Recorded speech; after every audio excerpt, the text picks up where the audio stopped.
来曼谷找文记老板学习了。你要跟他聊别的东西，他能挨到一句话都不跟你说，但你要敢跟他聊榴莲，他能滔滔不绝地说一堆知识点，把你 CPU 都干没了。目前在榴莲圈这一块，能和他聊得没完没了的就是大嘴鸟老板。所以为啥我一直说他们脸很像，都是可以把我 CPU 干没的人。听他们两个聊天，真的1秒钟都不能分神，分神1秒就得挂科，被知识洗礼的感觉。跟文老板吃完饭，马上赶往南部泰国农业大学的教授破老师，跟着破老师看文记今年摘过的果园。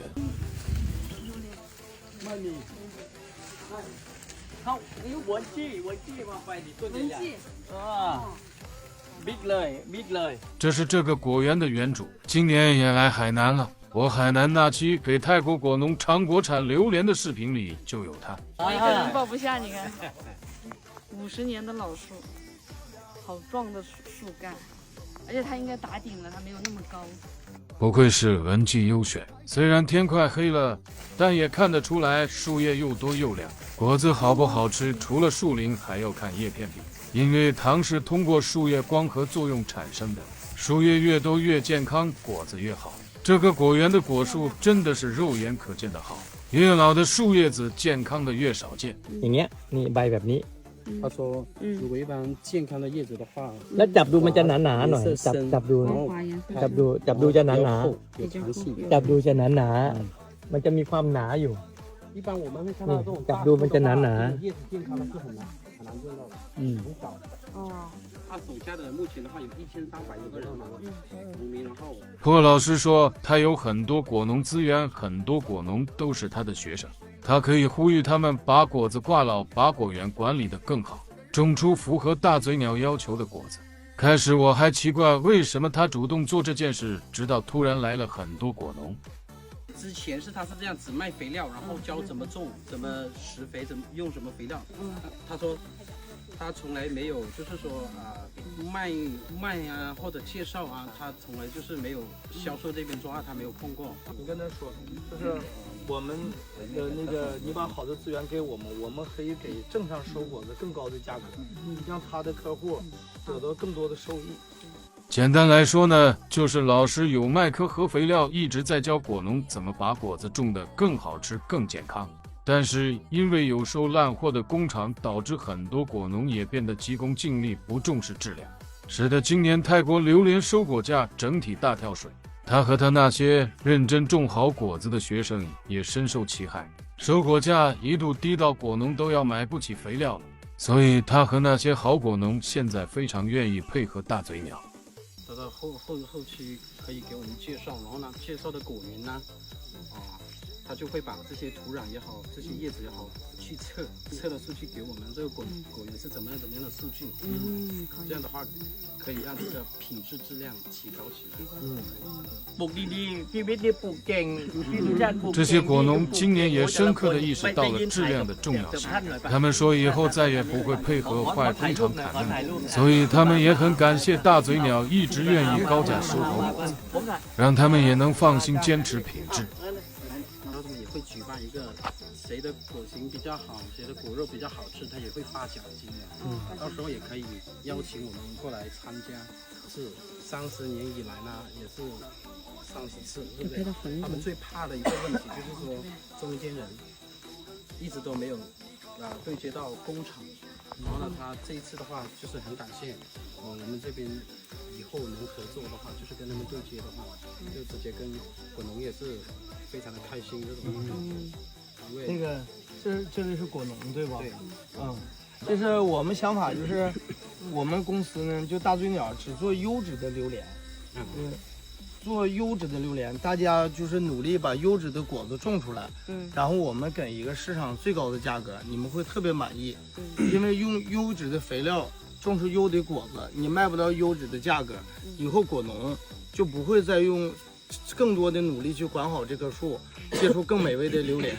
这样的话它就变成一个没有正向的导向，给你们作为一个引导，就是我们要很好的价格，你们种更高质量的榴莲，然后会得到一个很好的价格回报。很好的回报。บอกว่าก็คืออย่างนี้เหมือนกับว่าการที่เราปลูกเนื้อคุณภาพเนี่ยบางทีเนี่ย 每一个果农也很认真地表达了各自的想法，围观的每一个果农也很认真地在听。看来今年的行情是真的给了他们很大的打击。好，这边这个区这个县，他们也是大家一起讨论商量问题。他们这些果农啊，第一个就是说怎么能让不用化学，有机肥料啊，有机肥料。第二的话就是做质量，质量砍淀粉高一点，对，这就对了，这就对了。能把这个质量提高，价格也慢慢的会自然的上。这个是他们最基础的2个点。您这个方向是绝对正确的，而且也是只有这一条路。你只有种出更健康、更美味的果子，你才能得到一个很好的回報。คือเขาบอกว่า 大半夜了，这些果农也是很有诚意的。อยากจะฝากปกป้องมาที่กลุ่มได้เลย คุณไม่ต้องวิ่งหาเขาเพราะที่นี่ของมีอยู่แล้ว南部季节的，到时候你来找他们就行了，他们会把筛选出来哪个果园最好，然后留给我们去包。对不用担心没有果这个事情。刚刚这个老师说的那个健康啊，特别最重要一点，我们不要早砍，一定要脑度够高。那我们的这个相对的收购价呀，质量越好，我们的价格会越高，你就不用担心好货卖不上价。对，我们也不担心我们找不到好货。今年榴莲的价格对他们打击还是大的。เนื้อทุเรียนดีไม่ต้อง。我们之前一直渴望有这种机会，能够认识到拥有非常好果园的园主，我们以前找不到。就他们怕找不到做好货的工厂，我们找不到拥有好果园的好货的那个好果园的农户。那这样子，我们今天这个见面就很有效。这样子，我们能够直接的贯通起来，以后他们也多给我们介绍，我们把这里的量做大，让当地的老百姓有更好的收入，我们也能做上好货，回到中国，带给中国消费者一个很好的体验，是双赢的。我跟他们说，我不是他们公司的，我也不是卖榴莲的，我是一个吃榴莲的榴莲爱好者，有很多粉丝，我的粉丝都是喜欢吃很好吃的榴莲的人，他们即使很好吃的榴莲要用很高的价格去买，他们也很愿意，只要这个榴莲它好吃，它是健康的，多少钱都可以，很高的钱他们也会吃得很开心。但是如果你这个榴莲它是不健康的，还不好吃，那你即使是用最低的价格9块9的价格卖给他们，他们吃到了之后，他们也会骂泰国榴莲。所以如果泰国榴莲想要变得更好，唯一的办法就是更高的质量，然后更健康。它就会可以卖出更高的价格。中国榴莲市场的榴莲爱好者，像我们这样的榴莲爱好者，消费能力是很强的。你的质量够好的话，真的很高的价格都会有很多人抢着要。他也是说，他也能感受到，因为他也是爱好者，是喜欢吃榴莲。如果我们买上了一个，吃钱已经花了，拿不到好货，他也是心情很不好。我觉得还可以跟他们说一个事情，就是黄安姐我的泰国朋友给我发的信息，就说今年在中国泰国的榴莲的价格实际上卖得很高，工厂是很赚钱的，但是工厂故意压农民的价格，收他们很低的价格，实际上不是这样子的。农民可以在网上看到的那个价格是他们在国内工厂卖的时候他们开出来的一个广告的价格，但实际上成交的价格要比他们看到的那个价格低很多。很多工厂今年它都是亏钱的，因为消费者不为质量不好的榴莲买单了，所以很多工厂是亏钱的，才会说反过来去压他们的价格。所以唯一的办法就是质量变好。实际上今年他们公司是保护了泰国榴莲的名声，因为他们公司在买了这个泰国的榴莲回去之后，发现质量不好的时候，他们就没有去卖掉，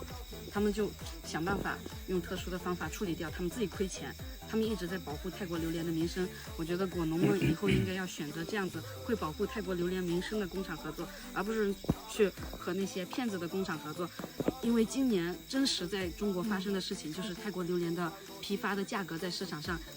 比越南榴莲低都出现了。如果继续跟那些很坏的收烂货的工厂，6成熟、7成熟都愿意收的工厂合作，泰国榴莲的名声就会变得更差，以后的价格就会变得更低。那他们的话，我今年作为一个消费者，我不是你们公司的，你也知道，我是真实看到，就是他们确实在收到不好的榴莲的时候，也没有要果农赔钱，他们自己把这个钱亏掉了，保护了这个泰国榴莲的名声。今年四色菊、巴拉乌这2个产区的名声其实是他们保护住的，有很多人很烂，他也在那里卖，然后导致泰国榴莲挨骂这样。他是说现在是最好的一个时间，就是您作为消费者，董总这边就是收购，然后这边就是果农，他就是帮我们找资源。以后的话就是我们会慢慢的一步一步的往向上，然后呢能把这个品质呢做起来，质量做起来，然后不用去担心。以后呢我们会把不好的东西给介绍给我们，以后的话他会筛选的时候就会提供给我们。他บอกว่ามีใครอยาก他们心里面都是一样的，因为现在就是他们会有一个带头人这个周围的这个区老师带头人对，他是一个整个果园然后呢就是每个区会有一个带头人，就是怎么施肥，怎么用，怎么弄，因为他们卖到时候就是一起卖，他们现在是这样。我们工厂有我们工厂的标准，这个他们要理解。那我们是按质量来定的，只要符合我们的质量，我们一定出上架，他们就不求销路，他把园子种好就行。你像今年很多砍果队啊，或者很多经济啊，提早就下来把咱们很多的园子包掉了，价格就会压得很低。其实不用这样子，他只要把园子种好之后，就找到我们，你那边有多少我们都可以的。我是刚才跟他们说的那种，你们农民园主，不管是哪个工厂来包，时间不到的话，你们不能让他们砍，不管是多少的价格，这样的话，就是把自己的饭碗砸掉了。对，砸掉了。วันนี้มาจับรูปมือถ่ายภาพเนี่ยถ่ายภาพในความร่วมมือชาวสวน 消费者工厂大嘴鸟，大家一起约定，明年把质量做好。加油！果子太嫩不能砍。好，加油！加油！加油！终于到我最爱的吃果子环节。水可以，水嘛，黄，糯度也不，它会调，不出了，这是没排水的。奶皮，对，这没排水的。他们可能不会排水。可以，好吃的糯香甜，都有。糯，哦，很黄，它还没排水呢，排水了估计更顶。好糯，哦，是吧？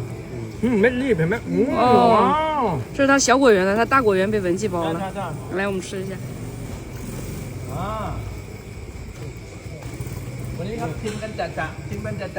非常糯，又糯又香又甜。果断再来一块，肉眼可见的好吃。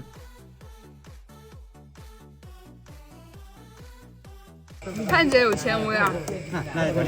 抿进去之后全是软的，冰淇淋的口感。真的好吃。这个果子越南的还是打不过的。อร่อยไหมอร่อยมาก其实泰国的果农就是被一些做烂货的工厂给蛊惑了。做烂货的工厂老是在熟度不够的时候，国内行情好的时候，就蛊惑他们提前把果子砍了，导致果子的淀粉含量不够，然后就香味、甜度、糯度都会不够。今年啊，因为这个质量不好的原因，价格跌得那么厉害啊，让很多的果农开始产生了紧张感了，意识到再配合那些做烂货的工厂提前砍果的话，泰国的榴莲就要完蛋了。所以他们今天大半夜的都还跑到果园来找我们，跟我们讨论明年说配合大嘴鸟把这个果子质量做上来的事情，非常好吃。其实泰国是可以种出很好的榴莲的，而且他们种的过程当中其实是不会有这种 BY2啊、什么重金属啊，都不是有一些做烂货的烂工厂在乱做货啊，把它名声搞臭了。他们现在也意识到了，就不能跟那些烂工厂合作了。